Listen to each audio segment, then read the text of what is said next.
Михаил,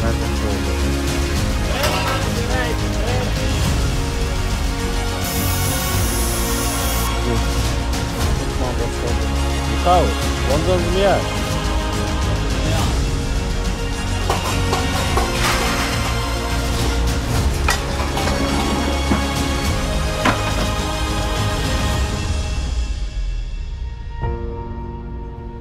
Ассаламу алейкум достор. Бүгін біз Кыргызстандан келген Байбек деген инибиз менен жолуктук. Байбек Кыргызстандан келди, бирок жарандыгы Казакстан. Байбек Кореяга кантип келип калды, кайсы жол менен келди? Ушул тууралуу бүгүнкү видеобуз болот. Анда Байбек өзүң жөнүндө тааныштырып өтсөң. Ассаламу алейкум достор. Мен атым Байбек. Мен жашым 21-де. Өзүм Ауштан болом. Бишкекте тургам, жашагам. Анан 5-класска чейин Алматыда окуп, өсүп калгам. Ошого мен Казакстан жарандыгын алып калгам. Андан тышкары 29-мектепте окугам. Финтехте окугам. Бишкекте ар кандай жумуштар иштеп көрдүм. Көбүнчө содагер болуп иштедим. Дордойдо. Кореяга келгенине канча болду? Кореяга келгениме 6 ай болду. Кантип келип калдың ушул жака Кореяга? Ушул жөнүндө айтып берсең? Эң негизгиси кайсыл виза менен Байбек Кореяга келди, ушул тууралуу сурайлы. Өзү менде тандоо болгон, же Америкага кетиш үчүн, же Кореяга кеткен. Экөөнүн бирисин тандаш керек болгон. Ошто менде возможность болгон Америкага кетиш через Мексику, биздин кыргыздардай. Кореяга бирок туристический виза менен. И мен салыштырганда Кореяга жакшы вариант болду. Ошто акчам дагы арзан болгон, только билет, документтер болгон. И калган расход болгон жок да. Ошого мен биринчи очередь казактардын группасынан сураштырып, кета жасаган адамды таптым. Камила деген кыз. Ошол полный мага кетаны даярдап берди. Жөнүндө кыскача айтып берсең, кета деген эмне? Потому что кета ол электронное разрешение на въезд в Корею. Только гражданство России и Казахстана алат. Только 30 күнгө берилет.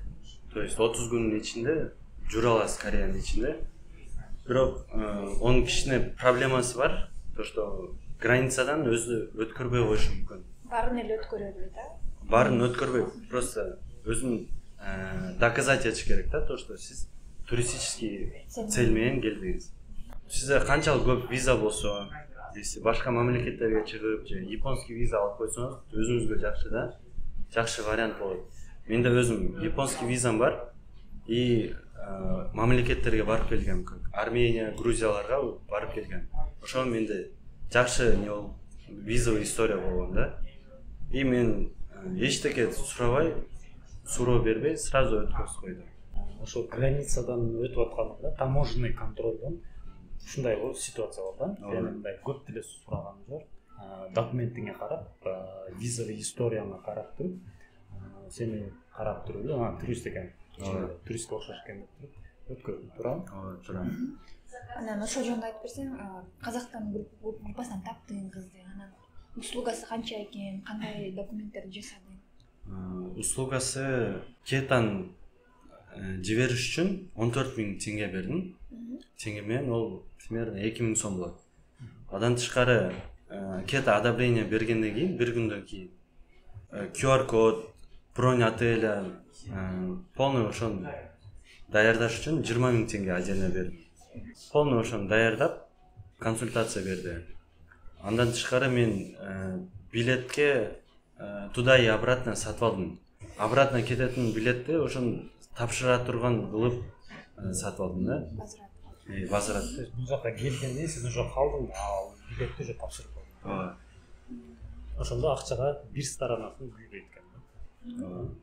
Ошондо сен өзүң эле учуп келдиң, же сен менен дагы башка бирөөлөр учту ошол кет аркылуу? Же өзүң эле? Мен өзүм жалгыз учуп келдим. Тааныштарым уча албай калышты да. Досторум. Аларда документтери даяр болбой калды. Кетага одобрение бербей калышты. Документтер боюнча айтып берсең. Документтер боюнча кетага эмнелерди сурады? Фотомду сурады и паспорттун фотосун сурады. Копиясын, Копиясын. паспорттун копиясын. Кета толтуруш үчүн фотография керек, сүрөт.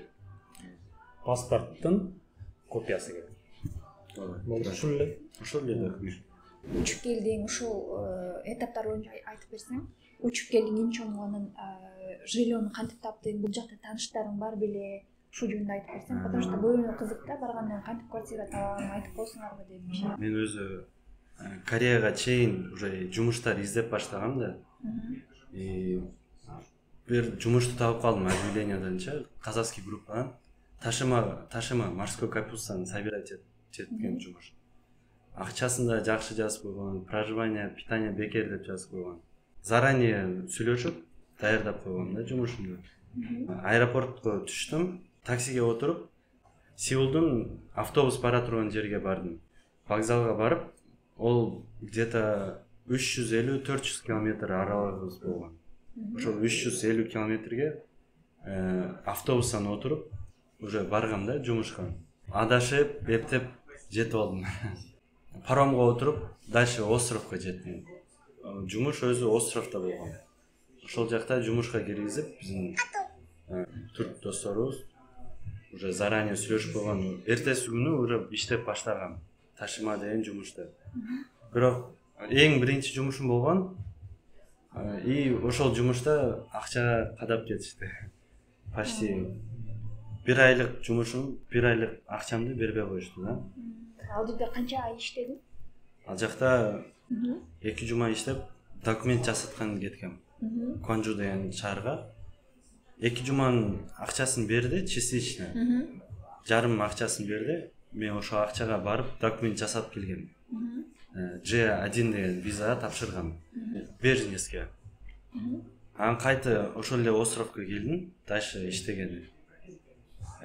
2 жума иштеп, болду, просто бизди чыгарып коюшту. Биз 5 бала болгонбуз. Биздин командабызда. Ошо полный чыгарып салышты. Саат 9-да примерно силер бизге керек эмессиздер, болду, кетебиз деп. Акчаңарды бербейбиз деп. Кореецтерде иштедиңерби? Кореецтер менен. Ушуну айтып берсең, кыскача режимдер кандай болгон, ал иш жөнүндө кыскача айтып берсең, эмне иш кылат элеңер? Жумушубуз өзү мындай болгон. Саат 4:30-да подъем болгон. 5-те бизде завтрак болгон. Завтрак өздөрү берет. И уже ошентип саат 6-да уже жумуш баштайт элек. Саат 6-да мореге чыгабыз. Мореден Ташиманын водорослин собирать этебиз. Полный чогултуп, анан портерге жүктөп, ошол полный водорослин. И полеге алып барабыз. Поледе ошонун бир күнүн ичинде жайып ташташ керек да, полеге. Аккуратный кылып, бирок тез иштеш керек. Ошентип кечки саат обедке барабыз. Обед жеп туруп, саат кечки 7-8ге чейин жумуш істейт элек. Анан ошондо зарплатасы канча деп обещать эткендей эле болдубу? Ошончо акча эле төлөдүбү же? Зарплатабыз ошо Күнүнө канча мисалы? Биринчи күнүнө 150 миң деп айткан. Бирок бизге айтышты 1 айда 1 жолу беребиз деп. 2 жума иштегенден кийин иштен аванс алгам. Андан кийин дагы 2 жума иштеп, акчабызды бербейбиз деп койгон. Там уже жакшы сумма чыгып калган да. Почти 3 миллиондон ашык суммабыз жок. Анан эч жерге кайрылбадыңар, жөн эле кеттиңер. Кайрылайык десек, просто ол остров да бул. Островдо ал жакта эчтеке жок. Юристтер жок, башка юристтер келбейбиз деп айтышкан да. Остров. Келсе дагы кымбат болот да, алардын услугасы силердин ишиңерди караш үчүн кымбат болот да. Ошондо не стоит болбойт. Анда бул жерде мен бир нерсени байкадым. Кореяда дагы алданып алышы мүмкүн экен да. Түрктөр алдап койдубу же корейцтер алдап койду? Бизде түрк просто жардам берди жумушка кириш үчүн. Ол как биз үчүн ол акча алды да. Услуга алды, иш орноштуруш үчүн. Дальше биз уже 1 ай только корейцтердин үйүндө жашап, ошолор менен иштедик да. Корейский семьяда күйөөсү и аялы бар. Жашаган комнаталары, условиялары жакшы эле болчубу? Условиясы жакшы болчу, бирок бир гана ысык суу жок болду. Узак суу. Анан ошол бир айдын ичинде корейский тилди бирок жакшы үйрөнүп алдым. Ошол эң главный плюс болду да. Уже дальше Кореяда жүргөндө кореецтер менен көп сүйлөшүп не кылган жокпуз да. Именно ошол ташымада бир ай жашаган ошол эң главный плюс болду, то что тилди жакшы билип алдым. Анан сен келип атканда тил окуп келгенсиңби же эч билбей эле келгенсиңби? Тилди окуган жокмун. Кантип салам берүү ошону билбейт элем. Мындайча айтканда нөл менен келиптир. Байбек нөл менен. Ошол жер иш болбой калгандан кийин башка шаарга кетели деп чечтиңерби? Бизди чыгарып салышты го. Биз бир түн ошол островдо жаттык. Паром кете турган жерге чейин 4 километр пешком жүрдүк. Түнү кичине суук болгон. Анан эң ближайший паром саат 7-де чыгат экен. Биз примерно саат 1-де, 1:30 жеттик. Түнкү саат 1:30. Скамейкада уктап, ошентип саат 7-де туруп. 5 бала. 5 бала. Кореяга келүү эле көрбөгөндүн баарын көрсөңүз, бир айдын ичинде ачкада калыпсыңар, көчөдө да калыпсыңар, акчаңарды да алдап коюптур. Ошол бирок корейский тилди бир аз үйрөнүп алыштыр. Ошол кезде бизди чыгарып салганда, ошондо билеттерди карап баштаганда, Бишкекке кетип калам, все болду. Жашабайм деп. Болду деп баштаган. Адан тышкары паромдон отуруп кеткенде биз Квонжу деген шаарга уже кайтып келдик да. Ал жакта уже кичине чай ичип, балдар менен отуруп, ойлонуп турганбыз, эмне кылабыз дальше. Акчабыз аз болгон. Барыбызда там $100-200 только ушул эле акча бар эле. 5 бала болуп, 4 бала калды, 1 бала кетип калды. 4 бала болуп, бир квартираны снимать эттик. Квартира дегенде ол общага болгон да. Бир общаганы арендага алып, ушул жакта почти бир ай жашадык. Иш, ар кандай иш болду. Арбайтка чыктык, заводдордо иштедик. Ошо бир ай примерно эптеп карыздардан кутулуп, акча чогултуп, уже визам даяр болуп калган да, ошол кездечи. Визам даяр болгондо сразу Инчон деген шаарга кетип калдым. Ошону айтып берсең, виза тууралуу айтып берсең, J1 деген эмне деген виза? J1 ол туристический виза менен келгенде только бир вариант бар да. J1 деген виза жасаттым. Ол как политическое убежище. Ал только религиозные убеждения менен не кылса болот. Расовые принадлежности, гендерное неравенство деп. Өзүңдүн мамлекетиңден өмүрүңө кандайдыр бир коркунуч келсе, булача айтканда качып келесиң да. Качып бул жактан жардам сурап, ушул жерден калганын аракет кыласың да. Муну бирөөлөр аркылуу жасаттыңарбы же бул визаны кантип угуп калдың жасаса болот же казактын келгенге чейин эле биле белем?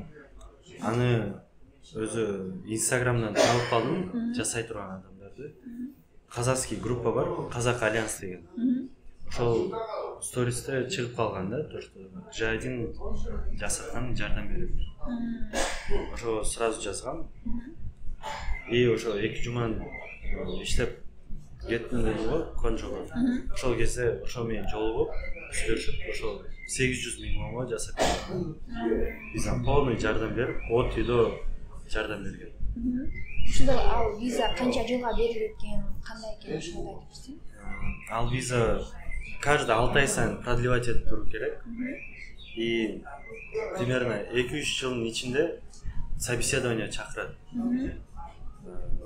И ошол собеседованияда мен түшүнгөн боюнча ал жакта сурайт да, действительно ушундай болду.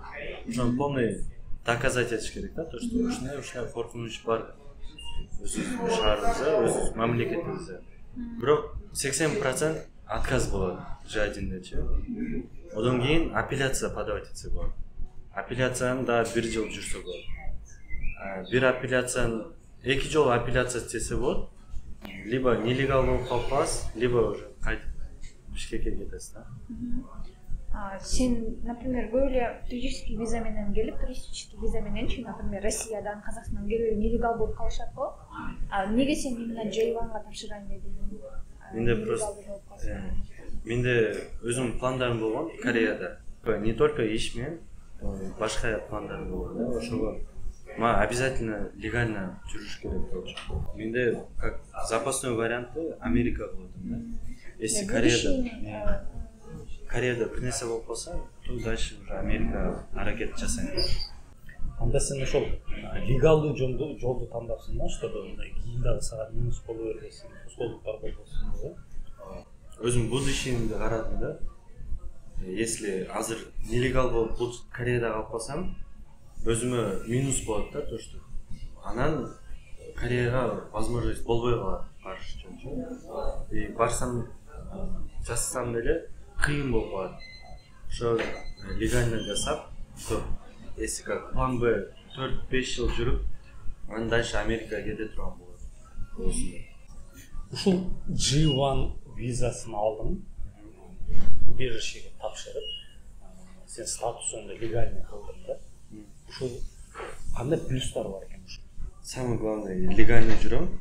Экинчисинен право алмаштырып алдым. Өзүм кыргызский правамды тапшырып, корейский право алдым. И өзүмө бизнес ача турган болсом, өзүмдүн атыма жазам. Полный документтер өзүмдүн атыма киргизсем болот да. Например, машина сатып алсам, өзүмдүн атыма коем. Страховканын баарын өзүмдүн атыма. Өзү 6 ай иштесе болбойт. Бирок 6 айдан кийин разрешение на работу алса болот. Сам эң главный ошол. Сен ошол подавать эткенден кийин 6 ай күтүш керек экен. 6 айдан кийин сага уруксат берет иштегенге. Иштеп. 6 айдан кийин продление болот. Продлениеда уже сураса болот да, разрешение на работу. Анан айтсаң, ошол ишиң болбой калып, инчонго келипсиң, кантип квартираны кантип таптың, иштерди кантип таптың, бирөө тааныштар бар беле, эмнеге инчонду тандадың, эмне, эмнеге инчонго кетип калдың? Заранее план койгом, Инчон шаарында болот. Машина сата турган базар. И өзү Ансанга биринчи келгем, ал жакта квартира таппай калдым, Ансан деген шаарда. Бир күн жүрүп, бирок аябай жакпай калып, эртеси Инчон деген шаарга келип калдым. Ансандын эмнеси жакпады? Ансан ал жакта жумуш көп, бирок баары темный, криминал көп ал жакта, полициялар көп жүрөт, текшериш постоянно болот ал жакта. Инчонго келгенде биринчи очередь общагага кирдим. Кашвон деген, ал общага деген сөз. 2-3 ай жашап, кичине обустраиваться этип жүрдүм да. Ошо Кашвонго айына канча төлөдүң? Кашвонго айына 350 миң төлөйм. Бирок залог берген жокмун. Квартира туратын болсом, залог бериш керек, почти 350 миң. И квартиранын акчасы 350 миң. И договор түзүш керек. И договор түзүш керек. Кашвондо бир комнатада канча адам жашайт? Ал бир адамдык место. Бир адамдык место. Комнатасы аябай тар болгон. Ичинде баары бар, Ичинде баары бар. Кухня, эмнелер. Единственное, кухнябыз бизде общий болгон да, Инчондо. То есть маленькая комната, анын ичинде жатаканасы бар, эмеси бир адамдык эле өзүң эле жашайсың. Кухня бар вообще ушундай да. Анан ишти кантип таптың, келдиң эртеси күнү бул жака? Бул жака келгенде почти бир жума почтада иштедим. Почта ол Кореяда эң аябай оор жумуш. Бир жума иштеп, уже объявлениялар чыгып баштады да, стройкага жумуш иштей турган бала керек деп. Уже баан стройкага чыгып баштаган. Почтадан ишин кыскача айтып берсең, в чем заключается, да? Почтада груздар болот, лайн тез кетет. Ошо лайнда почта нелерди, коробкаларды фуран жүк не кылыш керек, толтуруш керек. И он аябай тез иштеш керек да. И анан кече көтөрөсүң да? Постоянно көтөрөбүз. Там өйдөгө көтөрүш керек болуп калат, чоң коробкаларды. Ошентип тез коюп. Түнүн жок иштейсиң. Почти 12 саат 12 сааттан 16 саатка чейин иш болот эле. Анан акчасы жөнүндө айтып берсең, ошончо саатка канча төлөйт? Ошондо если 12 саат иштесек, ровно 125 000 вон берет. Там дальше уже саат канча саат переработка болсо, ошого карап бош берет да. Ошончо. Анан бир жумадан кийин сен түшүндүң а, бул иштен кетиш керек экен. Зорго бир жума чыдагам. Андан тышкары уже башка ишти издеп баштагам да. Заводко киргим келбеди, потому что заводдо өтө убакытты көп алат. Почти 12 саат жумуш. И проверка көп болот заводдордо. Ошого стройканы караштырдым. Приоритетте стройка болду. Потому что ал жакта 8 саат иштейбиз. Акчасын заводдо эле берет, даже көп заводко караганда. И полный завтрак, обед полный берет. Ошого именно стройканы сураштырып, стройкага кире турган болуп. Уже заранее план койгон. Анда Байбек ушул Кореяга келип иштегенден бери канча акча тапса болот экен? Мисалы, бир айда канча зарплата алсам болот экен? Өзү Кореяда в среднем $100 берет. Бир күн иштегенде $100 берет. Примерно айына $2600 чыгып калат. Потому что выходнойлор болуп калат, ар кандай болуп калат да ситуация. Бул айына канча күн иштеген акча? 20 күн. Ол 20-22 күн. 6 күн иштесем жумасына ошо $2600 чыгып калат. Анан ошо Казакстандан, Кыргызстанда жашап жүргөндө, иштеп жүргөндө айын канча эле? Көбү сурайт да, барып стойтпу, не стойтпу деп сага эме болдубу? Өзү Кыргызстанда жашап жүргөндө күнүнө 1000 сом берет эле. Зарплатаны күнүнө 1000 сом берет эле. Разницасы өтө чоң да. Мен өзү Кыргызстанда кара жумуш иштебейт элем. Даже мык какканын билбейт элем. Бул жака келип полный бардыгын үйрөнүп жүрдүм да. 70-лерди үйрөнүп. Бул жака келсеңиздер, эркектер эле эмес, аялдар дагы 70-лерди үйрөнүп. Анан көп эле айтат го, иш оор деп. Ошол жөнүндө айтып берсең, оор чындап эле канчалык оор? Не иш? Өзү жумуштар оңой жумуштар бар, бирок ал жакта зарплатасы аз болот да. Бизде стройкада кичине кыйыныраак, потому что биз чоң помдор жөнүндө не кылабыз да, жыйнайбыз. Баардыгы индивидуально да. Оңой жумушка кирем десеңиз, аз төлөйт. Кыйын жумушка кирсеңиз, көп төлөйт. Ошол сен стройкада ишиңи кыскача айтып берсең, саат канчада башталат? Эмнелерди кыласыңар? Бизде өзү азыркы жумушумда саат 5:30 балдар жыйнайбыз. Стройкага алып барам. Биздин объекттерибиз бар, 2 объектибиз бар азыр Инчон шаарында. И алар завтрак кылат. Бизде завтрак, обед полный берилет. Саат 6:40 уже зарядка болуп башталат. Зарядка жасап, саат 7-де жумуш башталат. Каждый 1 саат сайын перекур болот. И саат 12-де обедке чыгабыз. 1 саат болот обед. Ondan кийин жумуш баштап, саат 4-тө бүтөбүз уже жумушту. И саат 5-терге уже Инчонго кайта үйүбүзгө келип калабыз. Группа болуп иштейсиң экен да? Канча? Бизде азыр 12 адам бар. Биздин бригадабызда. Каждый бригада, каждый объектке, например, 12 адамдан, 10 адамдан барышат. Аталышы чонри деген жумуш. Ал помдорду жыйнайбыз. Пом, пайпыларды жыйнайбыз. Жыгачтарды жыйнайбыз. Ошон жыйнап, каждый этаждарды ошон жыйнап чыгабыз да. Жөнөкөй тил менен айтканда, стройкада ар кандай бөлүнөт. Бириси опаловка коет, бириси опаловка чечет, бириси уборка кылат, бириси бетон куят. Ушундай ар кимдин өзүнүн направлениясы бар, ошолор менен иш кылат. Силердики ошондо ошол опаловкаларды жыйнайсыңар. Опаловкаларды жыйнайсыңар и чонри болсо уборка кыласыңар. Жарым жылдан бери жашап атпсың да. Айтып берсең өзүң мындай Корея жөнүндө жактыбы, жакпаган жерлерин, жаккан жерлерин? Биринчи 2-3 ай вообще жаккан жок. Эмне үчүн? Көп проблема болгон. Акчам бербей болгон. тилди билбей, тамакка көнө албай жүрдүм. Ошол үчүн почти 15-20 килограмм просто салмак жоготулдум, стресс болуп. Анан уже 4-айдан баштап уже кичине жакшы болуп баштады. Түшүнүп билип калгандан уже жага баштады. Уже акчаны да кантип тапканын баарын билип калдым. Кореянын өзү эң главный то, безопасность. Остановкага бир жолу сумкамды унутуп калыптырмын, кийимдер менен. 5 сааттан кийин кайта келсем, ордунда турат да, эч ким алган жок. Мен үчүн то, что жумуш жакшы табылат да. Например, бир жумуштан кетип койсо, эртеси күнү башка жумуш табылат. Жумуш ар кандай болот да.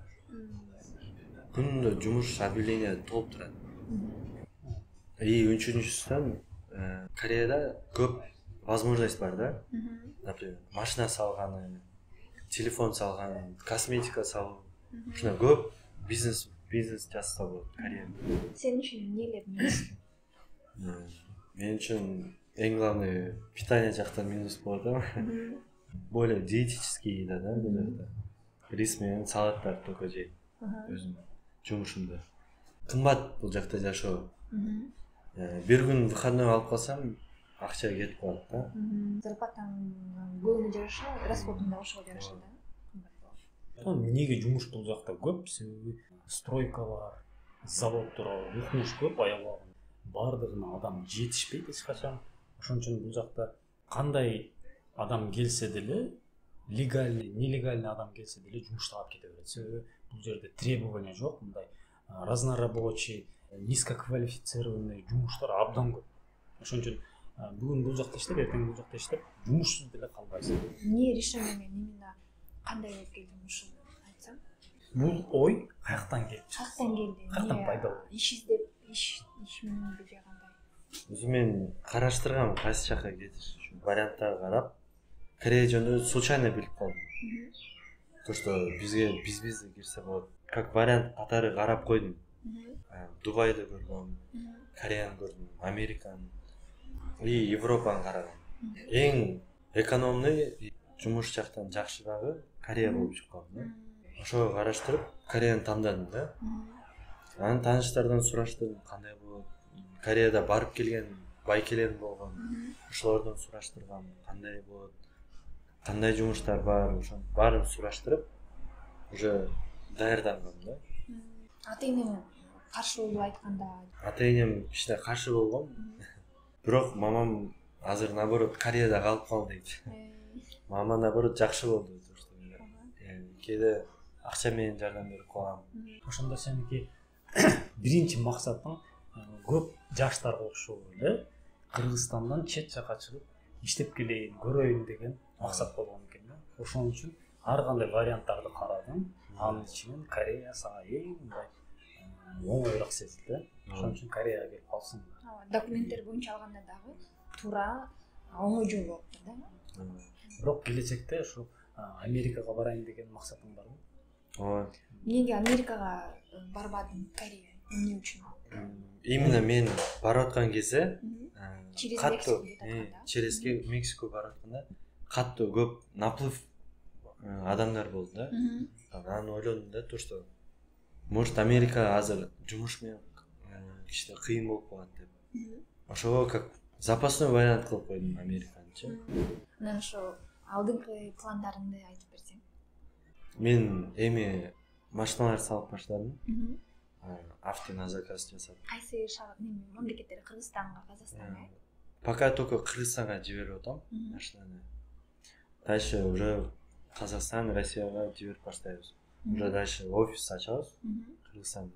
Кудай буйруса, Байбектин фирмасы ачылып калса, Байбекке кайрыла бересиздер. Биз Байбектин Инстаграмын, контакттарын видеонун алдына жүктөп коебуз. Суроолоруңар болсо кайрылыңыздар. Жардам керек болсо, документ боюнча кеп кеңеш болсо кайрылсаңыз болот. Бул жака келем дегендерге кандай кеңеш берет элең? Эң главный совет бул жакта шустрый болуш керек. Бул жакта эң главный шустрый болсоңуз, жумушсуз калбайсыз да. Анан бул жакка келип аткан кезде максат коюп келиш керек да. Мен Кореядан 5 жылдан кийин мындай болуп кетиш керек.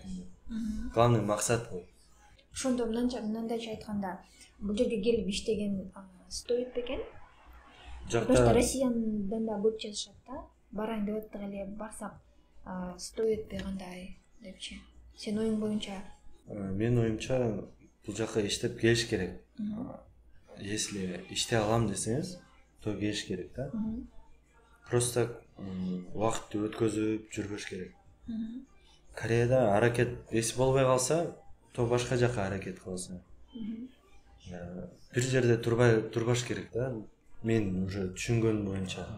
Байбектен кеңеш эң негизгиси издениңиздер. Чөткий план менен, максат менен келиңиздер. Жөн эле Кыргызстандан качып кетейинчи, бир жака барып келейинчи деген ой менен эмес, конкретный план менен, иш максаттар менен келиңиздер. Туурабы?